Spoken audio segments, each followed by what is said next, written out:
Selamat malam, Apa Dedi. kabar, Pak? Baik, Oke, ntar ya, Bluetooth-nya. Oh, oke, udah connect. bisa. Suaranya jelas ya? Jelas, jelas. Suaranya jelas. Pak Halim bisa dengar suara saya? Oke, oke, jelas kok. Ntar, Jelas ya? ini kok tiba-tiba nggak connect coba lagi ya? Oke, sambil jalan aja, nggak apa. Oke. Ini udah connect atau belum? Udah connect, cuma Bluetooth-nya belum, nggak apa-apa, nanti sambil jalan aja. Oke. Pak, malam hari ini kita membahas mengenai style dalam berinvestasi atau dalam melakukan trading Oke. ya. Karena Mm-mm. mungkin banyak orang yang bingung. Ini sama-sama dapat stock pick dari orang yang sama, tapi kok hasilnya beda gitu. Nah, kira-kira kenapa Pak bisa kayak gitu? Iya nih, saya ini kan saya sering lihat teman-teman ya, Nah, saya kasih saham, stok pick saham loh, hasilnya kok beda-beda.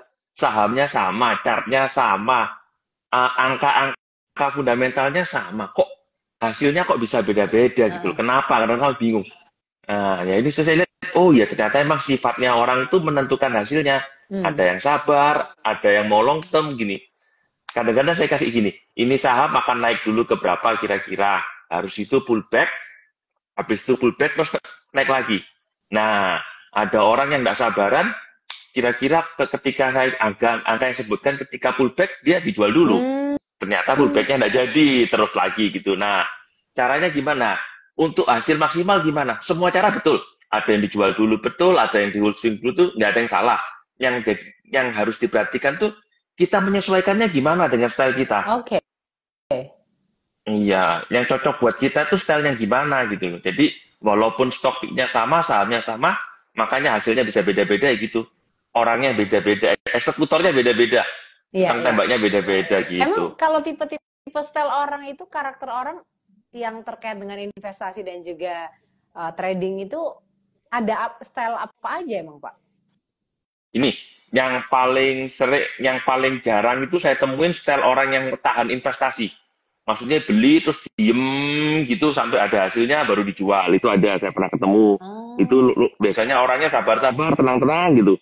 Diajak ngomong, oh naik turun, oh ya tenang, turun 2%, tenang, naik 2%. Yang lain udah bilang, naik banyak. Dia bilang, masih belum, sabar, gitu. Ada yang kayak gitu. Terus ada juga gini, baru turun 2% bingung. oh, Baru turun, aduh turun banyak nih. Ya itu juga ada kayak panik gitu gitu. ya? Panik, baru turun 2% panik gitu. Terus Oke. Nah Pak, ada ada lagi kayak gini. Ini agak sedikit melenceng eh. ya. Ada yang gini, naik 6% 7%, screenshot dulu. Oh, kenapa di Screenshot screenshot? dulu baru dijual. Buat nanti di-share. Oh, Screenshot dulu buat kenang-kenangan, buat di-share gitu. Ada juga kayak gitu. Nah, itu treatmentnya kan beda-beda gitu. oke oke. Ternyata ada yang kayak gitu ya? Ada yang di screenshot untuk kenang-kenangan juga ya? Wah, banyak itu kayak gitu. Jadi, dulu kan sebelum saya ada kerjasama dengan Jasa Utama, saya juga, oh mana ada orang kayak gitu. Tapi setelah masuk itu, oh ya ada yang kayak gitu loh.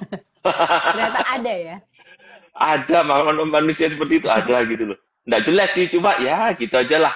Disesuaikan harusnya. Iya iya. Hmm. Nah, kalau misalnya tadi kan Pak Halim bilang ada orang yang sabar, yang nunggu gitu ya. Nah, kalau untuk orang-orang yang sabar, yang suka menganalisa angka, kira-kira gaya investasi yang cocok untuk orang-orang seperti ini tuh apa, Pak? Apakah harus melihat fundamental jangka panjangnya atau gimana nih untuk orang-orang yang sabar dan suka menganalisa angka? Nah, orang yang sabar, nggak gampang panikan, apalagi yang refleksnya kurang ya, yang waktunya di market kurang ya, Mm-mm. terus suka menghafal angka gitu, ada baiknya coba agak long term, jangan short term, Oke. jangan terlalu ya kan stylenya dia kan long term ya udah mainnya main jangka panjang aja, nggak usah lihat monitor tiap hari gitu. Terus perhatikan juga teknikal yang jangka panjang juga. Jangan karena ini teknikal kan dibagi dua ya. Ada teknikal yang short term, ada yang long term ya. Mm-mm. Nah, teknikalnya karena kita investasinya jangka panjang, mindsetnya jangka panjang ya.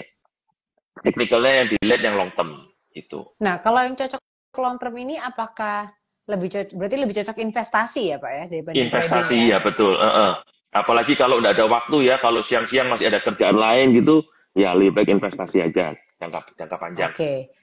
Nah, kalau orang yang pengennya cepet, pengennya serba instan, pengennya langsung dapat untung, nggak sabaran gitu, itu gaya investasi yang cocok itu seperti apa, Pak? Ah, Nah, kalau udah kayak gitu ya jangan investasi, jangan Investasinya jangan yang jangka panjang, yang apalagi yang nggak tahan ya, turun 3-4% udah bingung gitu ya, ya jangan investasi jangka panjang lah. Karena market 2-3% kalau kasar banyak ya, investasinya ya jangka pendek aja. Nah, Oke. teknikalnya itu juga disesuaikan juga. Ada caranya juga kan. Cara yang bisa dipakai di investasi jangka panjang tentunya belum tentu bisa dipakai di jangka pendek gitu loh.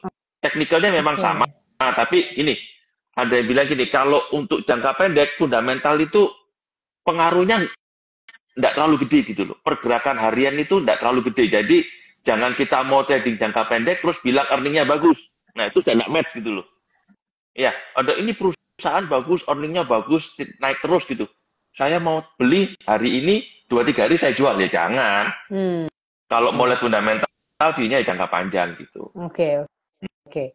Nah, kalau tadi sudah ada minimal ada dua tipe ya Pak, ada dua Hmm. gaya investasi gitu ya. Satu yang sabar, satunya yang nggak sabar gitu ya. Nah, gimana caranya untuk kita bisa mengenali diri kita sendiri? Saya kayaknya tipe yang ini deh, saya kayaknya gaya yang ini deh. Itu gimana? Ada langkah praktisnya nggak Pak untuk mengenali diri sendiri? Paling gampang ini pertama itu waktu. Ada waktu nggak? Oke. Untuk kalau nggak sabaran, ya kalau nggak sabaran, ya siapkan waktu gitu loh. Siapkan waktu untuk memonitor market. Kalau nggak ada waktu buat memonitor market, ya at least sediakan waktu tiap sore ya. Tiap sore untuk melakukan eksekusi ketika market closing dan eksekusi lagi ketika market open itu harus. Sedangkan kalau yang jangka panjang, waktunya nggak usah terlalu banyak. Nah, cara lihatnya gimana? Cara lihatnya paling gampang itu kalau di pertama kita log dulu. Trading kita log dulu. Kita trading apa? Kita trading hari beli di berapa, jual di berapa gitu ya. Hmm. Invest jual di berapa gitu. Kita coba evaluasi gitu loh. Evaluasi gimana. Nah, kalau di YB itu ada yang namanya self release. Ini yang sering saya pakai kalau ada orang tanya, saya lihat self release-nya gimana. Nah, dari self release itu kelihatan eksekusinya dia gimana. Jadi kalau kita ada waktu ya, dan kalau ada waktu, usahakan ada waktu. Kalau kita udah di dunia saham, usahakan ada waktu. Apalagi di YB itu ada self release ya. Perhatikan aja self release, kita rugi di mana, untung di mana, ada menu Hmm. self release. Ya, trading kita yang untung itu yang mana aja gitu loh. Kita sesuaikan nanti dari sana. Nah, kalau ternyata kita lebih banyak untungnya jangka pendek, ya udah kita jangka pendek aja. Kalau ternyata kita di tradingnya kita sering jangka jangka maunya jangka panjang tapi turun-turun dikit ya panik-panik, ya jangan diterusin gitu. Intinya gitu aja. Oke, jadi Sesuaikan. faktor utamanya dari waktu ya yang perlu kita lihat ya. Waktu dulu maunya gimana, kita ada waktu luang nggak gitu loh. Kalau kita ada waktu luang ya udah trading itu enak gitu loh. Memang lebih kelihatan menghasilkan cepat ya karena ya tentunya waktunya kita juga banyak yang kita curahkan ya tentunya hasilnya lebih bagus harusnya. Oke. Trade off lah Jadi yang pertama antara waktu dan waktu dan ini ya, mm. self release tadi ya, Mas. Self yang di Self release, release ya, benar ya? self release, self release, iya self release di Self YB ada release. menu self release. Oke, oke. Iya itu ada ditulis itu. Self release itu cocok kalau kita scalping ya. Oh cocok banget kalau buat scalping. Itu ada yang tanya itu. Kalau Iya. kita tipenya scalping, self release ini cocok nggak kalau kita buat scalping? Cocok buat evaluasi ya. Iya. Evaluasi kita hasilnya gimana di scalping itu. Gitu. Oke. Jadi setiap hari, apalagi kalau scalper ya, usahakan tiap hari lihat ya, hasilnya bagus nggak gitu loh. Kalau isinya merah-merah terus ya berarti kita nggak, ilmunya yang kurang, atau tekniknya yang kurang tepat, atau ya itu mungkin kita nggak cocok buat scalping gitu. Oke. Itu jadi ada dua faktor ya, Pak, atau ada dua langkah praktis untuk kita bisa melihat Iya. gaya investasi atau trading kita ya. Nah, Mm-mm. kalau kita sudah tahu gaya kita seperti apa, kan kayaknya kita perlu juga membuat jurnal ya Pak ya, jurnal trading atau investasi gitu ya. Iya, betul. Nah itu emang seberapa efektif sih Pak untuk kita, kalau kayak Pak Halim masih bikin nggak nih jurnal trading atau jurnal investasi, atau yang buat beginner aja? Tiap malam, Oh tiap malam. tiap malam bikin. Jadi evaluasi hari itu kita benernya gimana, ada yang salah nggak, ada mistake nggak, ada yang perlu kita sesuaikan nggak gitu loh. Oke. Ada yang perlu kita sesuaikan nggak, seperti malam ini. Contohnya hari ini aja. Hari ini market kan nggak jelas, ada dua variabel nanti malam ya. Nanti contohnya hari ini aja. Ada nanti malam ada Fed, terus ada war. Nggak jelas kan? Nah, otomatis tidak jelas, ya udah. Investasinya kan untuk yang long term, tenang aja saya. Untuk investasi long term kan, ya udah turun 2-3%, besok turun 2-3% lagi, seandainya ada masalah juga tidak ada masalah gitu loh. Nah, tapi untuk trader dengan kondisi seperti sekarang, tentunya exit dulu. Gitu. Nah, jurnal itu gunanya apa? Nanti di jurnal itu kita lihat loh, kenapa kita untung, kenapa kita rugi, itu dicatat terus. Nah, nanti lama-lama tahu, wah, saya ini, kalau orang yang long term kan, orang yang long term itu biasanya ketemunya gini, waduh, kena berita gini aja saya kok panik, masih dalam koridor long term, kok saya jual duluan gitu, belum waktunya jualan kok jualan. Nah, itu disesuaikan terus lama-lama. Gunanya jurnal itu seperti itu, jadi kita bisa tahu salahnya di mana. Nah, sama gini, saya turun dikit aja turun dikit aja dijual, turun dikit aja dijual. Ya berarti tidak cocok buat investasi jangka panjang, harus switching, gayanya disesuaikan lagi. Gitu. Oh, jadi fungsinya jurnal trading ini justru untuk bisa membuat kita mengerti ya style kita tuh trading atau investasi gitu ya, Pak ya? Iya, tepat sekali, Lady. Nah, ini kan dulu saya pernah ada teman bilang gini, sebelum kita masuk di sekuritas itu kita kan dikasih questionnaire ya, kasih questionnaire sebelum buka akun tuh kita mau prospeknya itu long term atau short term gitu. Oke. Nah, dari pengalaman 80% ngisinya tidak ada yang tepat. Oh iya. Tidak ada yang tepat gini, bukan dalam berarti tidak jujur ya. Apa yang mereka isi itu tidak sesuai dengan gaya trading mereka gitu. Ekspektasinya beda gitu loh. Yang mereka isi itu ternyata mereka sendiri tidak sadar maunya kayak gini, tapi ternyata hasilnya kayak gini. Ternyata fail out, oh ternyata saya orangnya short term, bukan orang long term. Oh, gitu. Nah, disesuaikan. Tapi ada nggak Pak, orang yang ngerasa kayaknya saya cocok dengan berbagai macam gaya deh. Mau itu trader, mau itu investor, bisa jadi pemburu beggar juga. Ada nggak sih orang yang kayak gini, Pak? Ada, saya kenal beberapa orang. Tapi gini, bedanya gini ya, mereka alokasinya ada. Ada alokasi sendiri, ada alokasi buat invest, ada alokasi buat long term, ada yang buat short term, ada yang buat trading scalping, ada alokasinya masing-masing. Jadi tidak kecampur-campur. Memang agak susah. Memang alokasinya lebih susah sih daripada biasa sih. Cuman ada yang seperti itu. Saran saya kalau yang baru, coba jangan dicampur akunnya, nanti uangnya kecampur-campur, sering error-error sendiri gitu loh. Error-error sendiri yang harusnya jangka panjang, harusnya jangka pendek karena rugi, udahlah saya geser ke investasi. Nah, itu red flag itu, jangan. Maunya scalping jangka pendek tapi digeser ke investasi karena rugi, itu jangan itu. Oke, jadi memang kalau misalnya memang, atau bahkan bisa gini nggak Pak? Misalnya saya nggak benar-benar nggak tahu nih gaya saya seperti apa. Jadi saya pengen tahu dengan cara apa? Dengan cara saya bikin account untuk jangka pendek, bikin account untuk jangka panjang. Itu bisa kayak gitu nggak? Atau alokasinya gimana? Kalau misalnya saya benar-benar clueless nih, saya nggak tahu gaya saya seperti apa.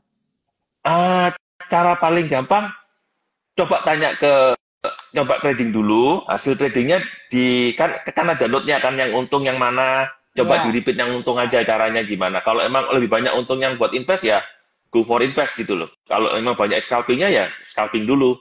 Nah kalau untuk lebih jelasnya mungkin bisa konsultasi ya, konsultasi ke broker-broker kita ya, tanya, wah tuh saya ada kayak gini, kira-kira saya mau nonton cocok nggak gitu.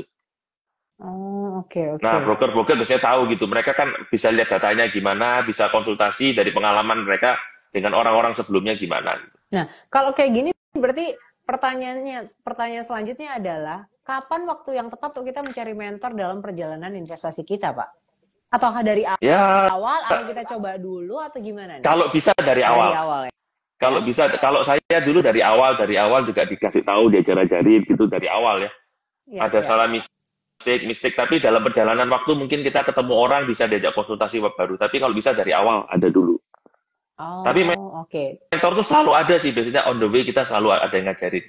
Banyak-banyak ngomong-ngomong, tapi jangan tanya saham kamu yang beli apa ya, itu jangan lah. Kalau bisa, kalau sama mentor tanya, saya ada masalah gini, ada bisa dibetulin nggak kira-kira gitu aja.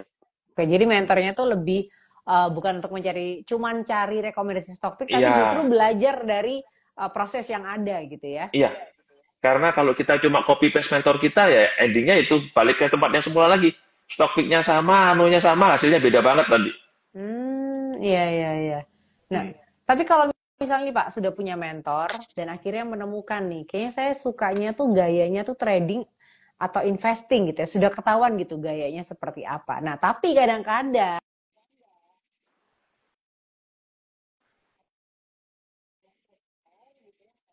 gitu ya, jadi goyang gitu. Gimana caranya supaya kita tetap kekeh sama pilihannya kita dengan gaya seperti ini di tengah tekanan sosial atau di tengah kefomoan kita, fear kita mungkin? Ya, yang paling gampang itu praktis ya. Hmm. Tapi buat speed up praktis saya kasih tip. Nih, saya dulu juga sering keadaan kayak gini, sering inget banget. Udah planning kayak gini, maunya long term, tapi kena kanan kiri jadi berubah. Saya sering banget. Nah, itu juga saya diajarin. Ambil kertas, ditulis planningnya apa. Kita Oke, trading tujuannya apa gitu. Make a note buat di trading kita. Kita oke, jadi tradingnya kita buat note gitu. Jadi kita bisa lebih disiplin terhadap apa yang kita rencanakan. oke. Jadi take a note Itu. dan disiplin ya. Iya, Oke, disiplin, oke. make a note gitu. Bisa ya pakai gitu ya, membuat kita jadi Oh, kekeh. bisa Karena banget. karena Eh, kalau misalnya ada orang pamer nih, misalnya ada teman kita nih pamer cuannya udah di sini sini sini, itu kan jadi kayak gimana ya, jadi pengen oh, gitu kan. pasti. Pastilah. Itu kan namanya juga kayak gitu pasti nih. Apalagi dikasih tahu masih bisa naik lagi. Oh, Temennya nunjukin, oh nih saya udah untung 20% nih. Katanya masih bisa naik lagi. Wah, itu orang pasti panik gitu. FOMO gitu. Padahal secara teknikal, secara fundamental, secara plan kita pun sudah nggak cocok gitu loh. Nah, caranya gimana? Kita make a note. Kalau ya itu, trading ini gimana? Cocok nggak dengan trading kita? Tulis dulu coba kira-kira disimulasi masuk atau enggak gitu. Selalu disiplin. Kayak gitu. oke. Intinya kalau bisa dengan kita menulis up planning kita atau akan trading kita tulis gitu, biasanya efek FOMO-nya udah kurang banget, langsung drop Hmm, gitu. Mm-mm. oke, oke. Nah, ini pas banget nih Pak, ada yang nanya juga ya. Eh Laura, ya Laura Vini ini nanya, kadang ini dia udah tahu nih. Ini yang tadi komen Pak, kayaknya kalau untuk selfie list itu bisa untuk Iya. scalping nggak? Nah, dia kayaknya ini Nah, gayanya gaya scalping nih. Nah, tapi kadang-kadang kalau udah scalping masih sering merah. Tipsnya gimana Pak? Nah, tapi kalau sekali dapat bisa gede tuh. Jadi makanya pengen menekuni scalping ini. scalping sekali dapat bisa gede. Berarti kalau saya sering rugi, tapi kalau sekali dapat bisa gede. Benar nggak gaya tradingnya gaya breakout ya? Coba Kalau nih Laura gaya, gimana? iya, iya, kalau gaya tradingnya breakout harusnya kurang lebih seperti itu. Sama, kalau tradingnya gaya breakout biasanya presentasi loss-nya itu, trading loss-nya ya itu lebih gede. Tapi secara total biasanya masih untung. Totalnya Hmm. masih untung, memang gitu. Tipsnya gimana? Tipsnya gimana? Gini, kalau trading itu kan probabilitas. Pastikan kita tradingnya sesuai dengan probabilitas yang benar ya. Kalau teknik kita yang umum flat breakout, lalu oversold gitu, nah memang kalau untuk sampelnya kurang ya, kalau kita sehari cuma trading 3-4 kali, itu memang kadang-kadang hasilnya tidak kelihatan. Hmm. Tapi kalau kita tradingnya udah banyak, itu bisa ditarik 1 bulan, biasanya lebih akan konsisten untung.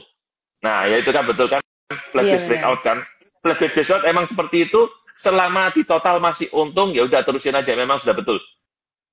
Oke, jadi memang Memang sudah betul, hasilnya kayak gitu. Memang flat base breakout itu lebih banyak ruginya daripada untungnya, tapi begitu dapat hasilnya gede, dan di hmm, total untung. Memang ya, makanya tadi saya bilang flat, memang sudah betul caranya seperti itu. Mungkin ini lebih karena teknikal ya. Mungkin eksekusinya kalau sore biasanya lebih akurat ya.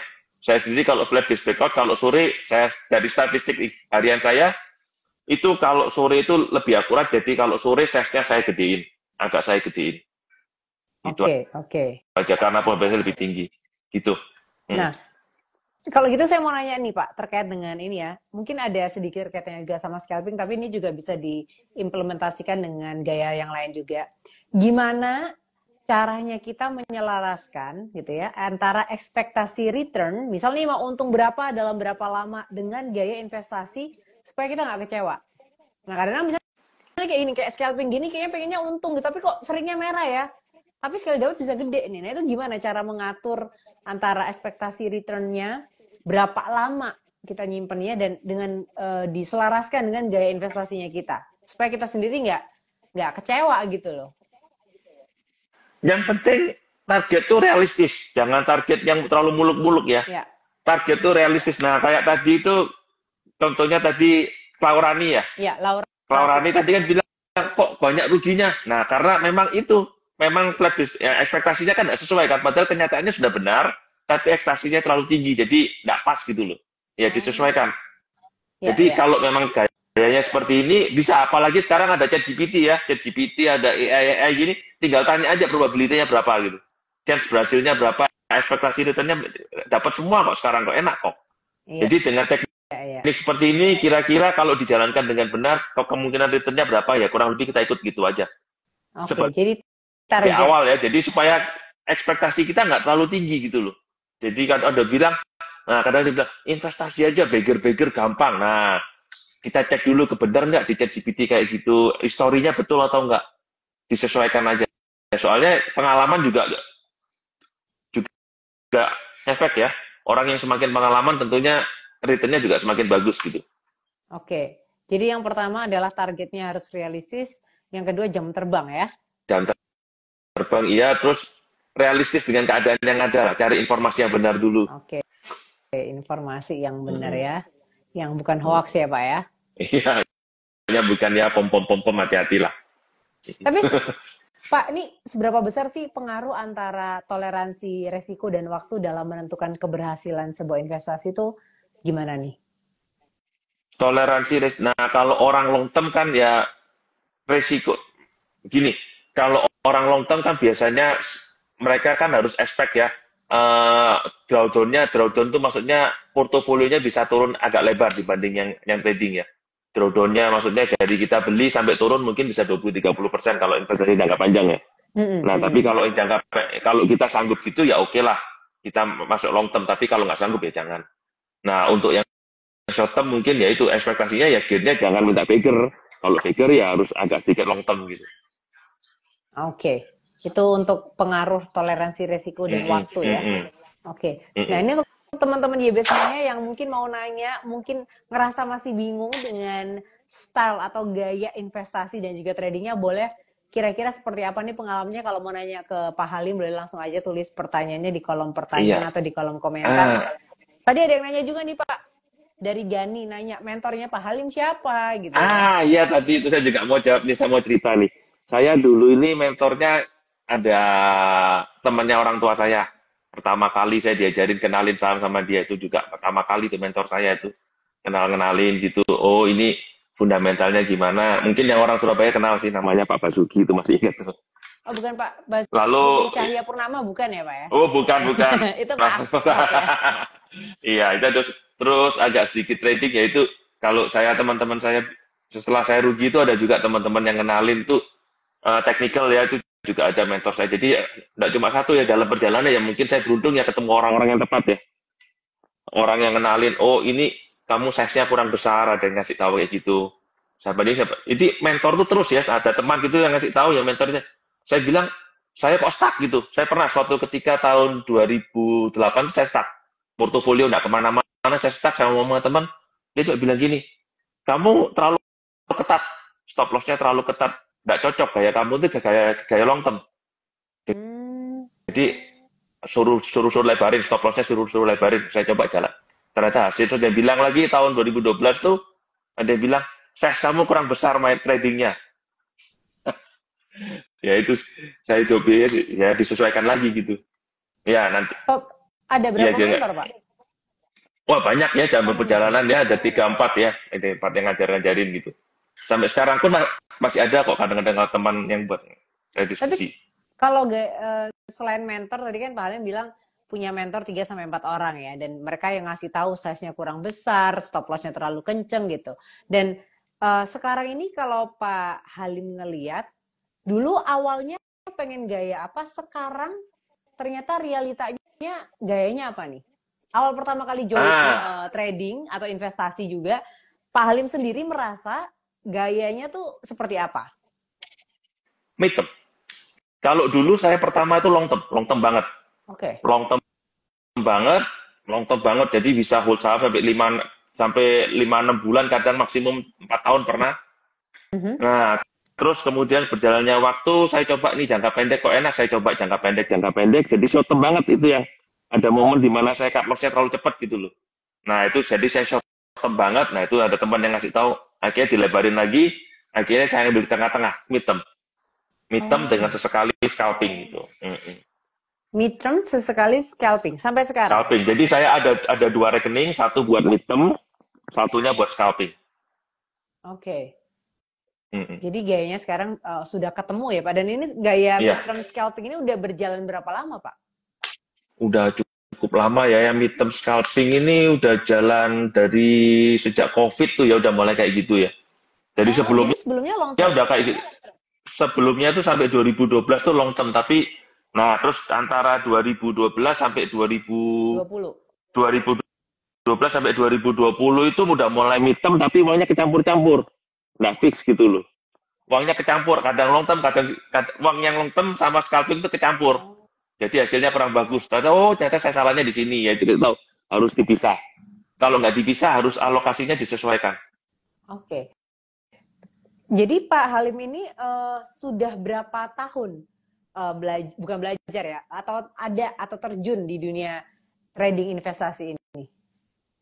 Kalau investasi saya sejak 2004 ya. Sejak 2004 hampir 20 ya. Kalau mulai aktif trading itu 2008. Oh, jadi investasi dulu, long term dulu ya? Iya, long term dulu. Yaitu mentor saya yang pertama long term. Habis itu mulai geser. Oke. Pak, ini ada yang nanya juga nih dari MMMD. Untuk average stop loss di berapa persen, Pak? Biar nggak terlalu ketat katanya. Nah, ini tadi. Kembali ke masalah yang tadi. Long term atau short term? Anda monitor tiap hari atau enggak? Kalau enggak monitor tiap hari ya jangan kecil-kecil. Agak sedikit lebar gitu. Toleransinya harus sedikit lebar. Nah, gini. Contohnya gini.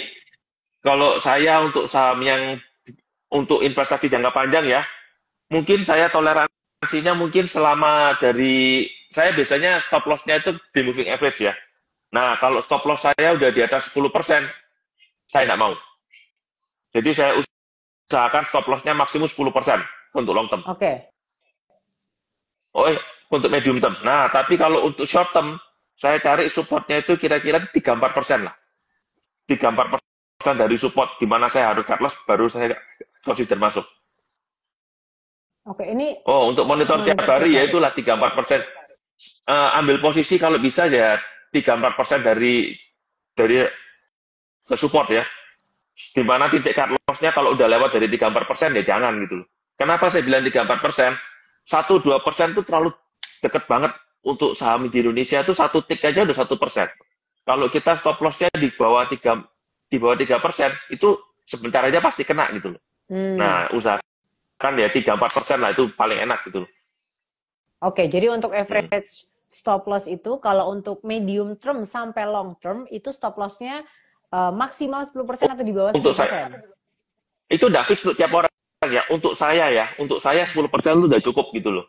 Nah, tapi tiap orang ini saya bilang toleransi orang bisa beda-beda. Ada yang tahan sampai 20%. Nah, kalau tahan sampai 20% ya lebih enak gitu loh. Jadi kita lihat support, 20%, oke, masuk dulu gitu. Nah, untuk short term, kalau dari opininya Pak Halim itu, short term tadi supportnya itu 3-4% dari support ya? Iya. Ya itu ya, semoga menjawab pertanyaan dari MMMD. Untuk teman-teman semuanya yang masih mau nanya, boleh langsung aja ya, terkait dengan gaya investasi atau gaya trading, atau mungkin dengan jurnal tradingnya juga, bisa langsung ditanyakan. Pak, ini Pak, satu pertanyaan terakhir dari saya ya Pak ya. Apa tips atau pesan buat teman-teman yang mungkin sekarang ini masih bingung, kemudian masih ngerasa kayak tersesat dalam tanda petik gitu ya di pasar saham ini, mungkin kok kayaknya sering salah, mungkin masih bingung juga dengan gayanya dia gitu. Ada pesan atau tips nggak? Saran saya, trading aja dulu. Dengan adanya trading, tapi saya jangan besar-besar dulu ya. Trading aja dulu buat kenal-kenalan, coba semua caranya dicoba dulu, explore gitu. Nah, setelah di-explore kan ada jurnal. Ada jurnal itu baru kita bisa lihat, saya ini orangnya tipe gimana gitu. Coba trading dulu. Satu dua lot, jangan besar-besar dulu. Kalau ada orang masuk besar maunya bigger, itu susah itu. Coba dulu nanti sesuaikan sambil jalan. Soalnya gitu kan trading itu perjalanan jangka panjang ya. Walaupun Sekolah kita ya? tradingnya jangka pendek, iya jangan bilang sekolah. Nah, ini saya selalu koreksi, sorry ya. Saya kalau orang bilang trading sekolah dulu, jangan deh. Sekolah itu kan keluar uang. Oh, iya, iya, iya. Trading kalau bisa dapat uang ya sambil jalan lah. Jadi kita coba kita trading sambil jalan, ya kalau rugi ya uang sekolah, tapi jangan terus-terusan sekolahnya. Setuju, Sesekali Pak. uang sekolah. Setuju, Ya. Pak. Uang sekolah dari TK sampai SMA sampai kuliah aja udah mahal ya, Pak ya. Ini sekolah Iya lagi udah mahal mahal. lagi ya. Iya, dan uang sekolahnya trading kalau gede-gede mahal banget, bisa sakit loh itu. Iya, bener-bener.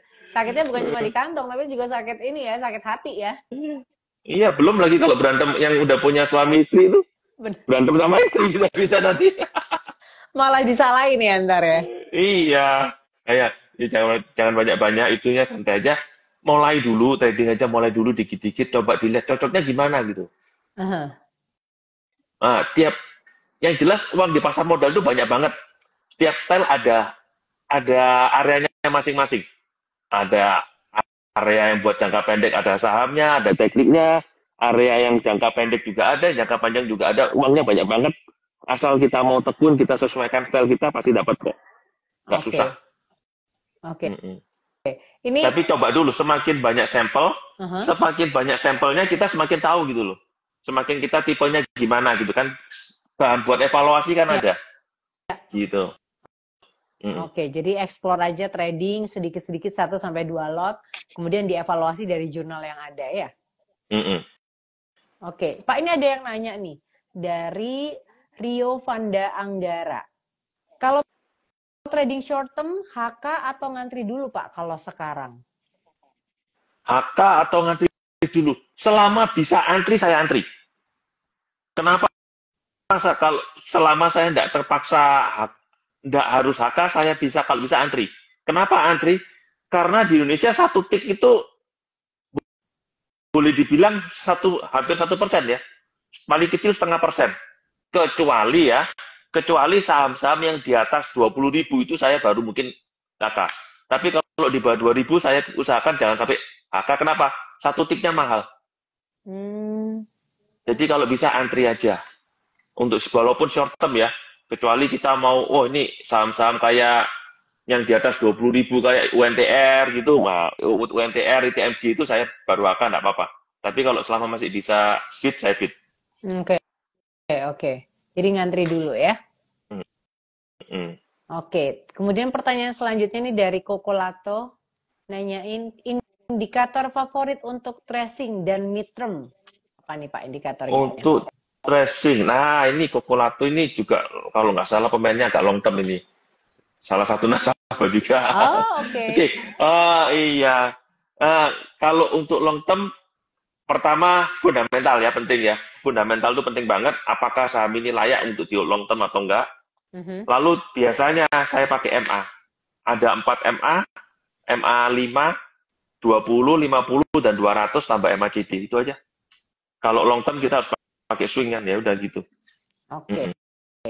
Itu dia untuk kalau mid term Pak, apakah sama seperti long term? Sama mid term ya. Kalau mid term sama, indikatornya juga sama. MA itu cuma lebih fokusnya ke arah swing jangka pendeknya. Jadi indikator yang MA-nya yang lebih pendek, tapi itu juga harus tetap memperhatikan jangka panjangnya. Oke. Jadi yang perlu diperhatikan untuk long term dan mid term itu adalah fundamentalnya sama MA-nya ya. Oke. Wah, seru banget ya ternyata tentang gaya ini ya Pak ya, tentang gaya trading atau gaya investasi ya. Karena mungkin banyak orang yang udah mencoba setahun, tapi ternyata masih bingung kan ada juga ya Pak ya. Udah setahun masih bingung, banyak gitu. Yang penting tanya ini, kalau bisa tanya ya. Kalau kita udah bingung, nggak untung-untung coba konsultasi ke broker, kira-kira gimana. Nanti broker bisa kasih solusi kok. Biasanya mereka ada ide, salahnya di mana gitu. Tapi ya itu tadi, untuk bisa evaluasi mesti buat jurnal berarti ya Pak? Ada jurnal lah, atau itu self list yang tadi. Kalau di YB, kalau udah nasabah YB bisa dilihatin di self list gitu. Oke. Jadi itu bisa menjadi sebuah jurnal yang akhirnya kayak diary gitu ya. Jadi kita bisa melihat perjalanan trading kita seperti apa gitu ya. Betul sekali. Ya harusnya betul sih kita tulis ya. kita tulis. Tapi kalau nggak ada, bisa dipakai alat bantuan selfie list itu. Kita bisa lihat salahnya gimana. Kadang-kadang kalau malam pun saya juga sering kok lihat selfie list. Aduh, saya kenapa kayak gini tadi ya? Oh, bahkan Pak Halim Saya masih errornya, kayak gitu ya? iya. Kadang-kadang ya namanya orang capek gitu kan, ada error-error. Waduh, saya errornya di sini. Nah, dicatat next time jangan diulangi lagi. Wow, Semua padahal sudah hampir manusia 12 tahun. pasti salah. Kita kan bukan robot, manusia. Bisa ditakut-takuti juga. Pak, tapi ya kan Bapak tadi kan bilang kalau mencoba untuk investasi itu long term dari tahun 2004, kemudian mencoba trading di tahun 2008. Pasti kan zamannya berbeda dengan zaman sekarang, di mana sekarang sudah ada ChatGPT yang bisa membantu untuk mengevaluasi gitu ya. Itu Iya. Bapak menyesuaikannya seperti apa? Masih pakai dengan gaya konvensional yang dulu pertama kali selama join trading, ataukah sudah mulai mencoba pakai ChatGPT juga untuk membantu menghitung atau menganalisa angka, atau seperti apa nih Pak? Oh, banyak banget. Kalau ini saya juga ada ngomong-ngomong, cuma karena sebenarnya kita juga mau buka itu ya, buka trading pengenalan pakai AI ya. Cuman karena perubahannya terlalu cepat, kita juga nggak sempat. Kita sendiri belajarnya juga kalah cepat. Banyak banget, bantu banget itu. Itu tools itu bantu banget buat jangka pendek, buat jangka panjang itu bantu banget buat analisa. Enak. Jadi Pak Halim Saya hampir tiap hari pakai tiap hari. Oh. Tiap hari pakai itu enak itu. Okay. Kalau bisa pakai sih. Iya, sama satu lagi yang berubah bukan karena tool ChatGPT doang. Peraturan regulasi kalau dulu kode broker dibuka kan. Nah, sekarang kode broker ditutup itu juga berubah semua. Gayanya juga berubah semua, menyesuaikan lagi. Oke, kalau Pak Halim sendiri lebih suka kode brokernya dibuka atau? Dibuka dong. Dibuka ya? Kita ada tambahan informasi. Iya, jelas dibuka ada tambahan informasi. Iya. Iya, banyak yang berubah ya Pak ya, tapi kita tetap harus bisa adaptasi ya. Iya, adaptasi menyesuaikan. Oke, Pak, ini ada yang nanya juga nih dari Hey Ocean. Pak, kalau pakai 3 indikator, misalnya 2 dikasih sinyal buy, 1 dikasih sinyal sell, apakah perlu tiap indikator itu dikasih bobot? Misal indikator A bobotnya 3, indikator B bobotnya 2, indikator C bobotnya 1. Apakah perlu, ini lebih ke arah teknikal ya. Gini, apakah perlu dikasih bobot? Dulu ada yang pernah mencoba bobot itu dipakai bobot gini, ujung-ujungnya balik lagi sama aja, tambah indikator. Saran saya nggak perlu, karena itu cuma nambah variabel yang nggak perlu gitu loh. Tinggal analisa aja dari yang ada. Buat apa kita tambah-tambahin gitu loh. Tambah bingung ya Pak? Analisa yang ada tambah bingung. Kita contoh gini, ada indikator MACD, stokastik, sama volume. Kita mau tiga-tiganya confirm ya susah lah. Jarang banget. Apalagi kadang-kadang malah bikin kita tetap tambah bingung. Kita orangnya long term, tapi ada indikator short term-nya. Malah bingung gitu loh. Disesuaikan aja. Indikator yang mau kita pakai apa. Kalau seandainya ada yang nggak sesuai, jangan dipaksakan. Kalau nggak sesuai ya udah, hindari trading. Kalau seandainya buka trading pakai satu indikator, ya sudah, nanti exit-nya juga pakai indikator yang sama. Jangan masuk pakai indikator A, keluarnya pakai indikator B, itu jangan. Oke. Tapi kalau dikasih bobot, kalau disarankan nggak kasih bobot jangan, nggak perlu. Oke. Nggak perlu karena ada gunanya, tetap aja. Walaupun kita banyak gitu kan, tetap aja endingnya probabilitas gitu loh. Seberapa banyak kita bobot, sebagai berapapun kita detail, ujung-ujungnya juga probabilitas dan nggak mungkin 100% gitu loh. Ujungnya jatuhnya juga antara 55 sampai 70% gitu. Sukses rate-nya. Oke. Jadi indikatornya tidak perlu dikasih bobot ya? Oke. Ini terkait dengan kode broker, ini ditanya juga sama Hey Ocean. Pak, bukankah kode broker ditutup tapi banyak saham baru bisa naik ARA dalam sehari? Dulu juga banyak kok yang ARA dalam sehari. Malah lebih rame. Justru sama aja, kode broker di broker lebih rame. Kenapa? Ada analisa. Ada analisa yang orang pakai kode broker itu lebih enak gitu loh. Kadang kita bingung, ini akumulasi distribusi, kita pakai ada data baru gitu loh. Enak. Oke. Justru kalau dibuka malah lebih rame ya. Oke. Ya itu Pak Kokolato dibilang ada itu. Emang dulu ada yang pakai sih big technical analisis itu yang itu. Indikator dikasih angka-angka itu. Itu yang Pak Kokolato bilang itu dulu Billy Budiman pernah coba pakai itu, memang sih bantu, cuman ujung-ujungnya tetap probabilitas gitu loh, yang nggak geser terlalu banyak. Memang bantu, tapi harus dioptimasi lagi nanti tambah ruwet gitu loh. Saran Oke, saya sih nggak perlu sampai sedetail itu. oke, oke. Oke, nggak berasa nih Pak, tapi ngobrolnya tentang gaya investasi, gaya trading, udah jam 8 lebih 13 menit, udah lebih dari waktu yang seharusnya, Oh ya? karena saking Oh iya, serunya, nggak berasa. nggak berasa ya Pak ya, Iya. karena banyak yang tertarik juga nih. Oke, Mm.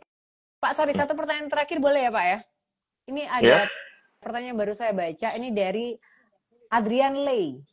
Berdasarkan pengalaman Pak Halim dengan durasi yang sama, itu lebih menguntungkan long term atau short term? Kita harus lihat situasi ya. Kalau kita nggak ada waktu, sudah mau nggak mau long term lebih menguntungkan. Hmm. Long term lebih ke arah medium lebih menguntungkan ya. Paling enak itu yang tengah-tengah. Makanya saya pakai tengah-tengah. Kenapa tengah-tengah? Kita bisa masuk ketika koreksi selesai. Kenapa saya suka medium term? Kita masuk ketika koreksi selesai dan keluar ketika koreksi baru mulai. Koreksi maksudnya satu cycle ya, 3-4 bulan itu yang enak gitu. Nah, kenapa saya nggak suka jangka panjang? Karena kalau jangka panjang itu jeleknya gini. Kalau long termnya kayak IHSG gini. IHSG kan sudah 5 tahun ini returnnya cuma 3-4% setahun gitu. Kurang menguntungkan. Untuk jangka panjang kurang menguntungkan gitu. Beda dengan IHSG yang dulu ketika saya mulai, yang waktu 2008 tuh 1 tahun naiknya rata-rata 20-30% gitu. Nah, itu lebih menguntungkan long term. Kenapa saya tidak suka short term? Karena skill saya tidak, secara psikologi saya kurang pas buat short term. Saya scalper itu belajar, tapi waktu saya juga kadang-kadang saya ada urusan siang-siang, dimintain bantu tolong orang ya, ada kerjaan tidak bisa selalu standby scalping gitu. Oh, Iya. okay. Kalau emang bisa full standby scalping menguntungkan, tapi itu harus konsentrasi terus. Oke, jadi dibalik lagi ke diri sendiri ya Pak ya? Diri sendiri, dicari yang mana paling pas buat kita gitu. Disesuaikan, dievaluasi gitu. Tapi kalau nggak ada waktu, coba medium atau long gitu. Medium atau long. Oke. Wah, terima kasih banyak Pak untuk pembahasan yang menarik ini. Banyak yang nanya juga, karena mungkin banyak orang yang, oh ternyata seperti ini ya, banyak yang tidak menyangka dengan gayanya trading dan gaya investasi ini bisa hasilnya juga macam-macam soalnya kan ya. Iya. Untuk nasabah YB, saran saya coba lihat selfie list. Kalau masih bingung, konsultasi ke brokernya. Iya, ke brokernya, tanya. Saya udah kayak gini, katanya Pak Halim sudah tanya gitu. Pasti dijawab kok.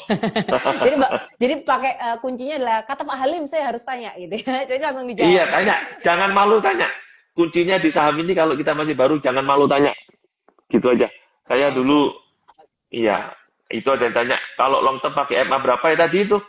MA 5, 20, 5, 20, 5, 20, 50, 200. Ya, jangan malu tanya. Semakin sering kita tanya, ya tapi jangan tiap hari tanya ya. Nanti brokernya pusing. Ya, kalau kita ada yang ngerti, cepetan tanya gitu. Jangan dibiarin terlalu lama. Nanti takutnya udah loss gede, malah sayang gitu loh. Iya. Ketika ada yang nggak pas, coba tanya di Japri aja, di WA aja brokernya. Saya ada masalah sama Pak Halim, tanya gitu. Oke. Jadi itu ya kuncinya untuk teman-teman YB semuanya, tanya sama mentornya, sama brokernya, pakai kunci, saya disuruh Pak Halim nanya, pasti dijawab. Iya, kita aja pasti jawab, betul. Oke, kalau gitu Pak, terima kasih banyak untuk waktunya Pak Halim, untuk teman-teman YB yang sudah join juga malam hari ini di Juice You Up. Thank you so much for joining. Pak Halim, terima kasih udah sabar menjelaskan, ngasih insight juga buat kita. Semoga dengan kita tahu gaya trading kita, dengan kita tahu gaya investasi kita, membuat kita makin banyak cuannya ya. Iya, salam cuan. Oh, salam cuan. Oke, kalau gitu akhir kata saya Ledilia pamit, Pak Halim juga pamit. Terima kasih dan selamat malam. Oke, selamat malam.